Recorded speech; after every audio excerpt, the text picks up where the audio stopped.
புதுச்சேரியில் இருக்கிற கவர்மெண்டோட கூட்டணி ஆட்சியில் இருந்தாலும் புதுச்சேரிய ஒன்றிய அரசு எதிலையுமே கண்டுக்கல என்றது புதுச்சேரி மக்களான உங்களுக்கு நல்லாவே தெரியும்.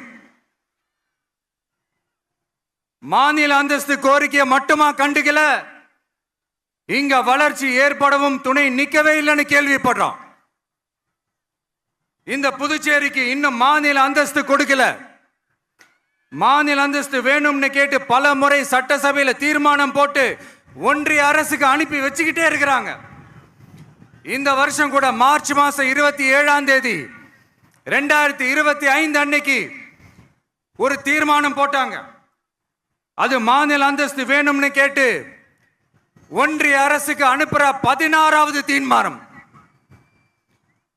புதுச்சேரி காரைக்கால் பகுதிகளில் மூடப்பட்ட 5 மில்கள், பல்வேறு தொழிற்சாலைகளை மீண்டும் திறக்கிறதுக்கு இதுவரைக்கும் ஒரு துரும்ப கூட கிள்ளி போடல.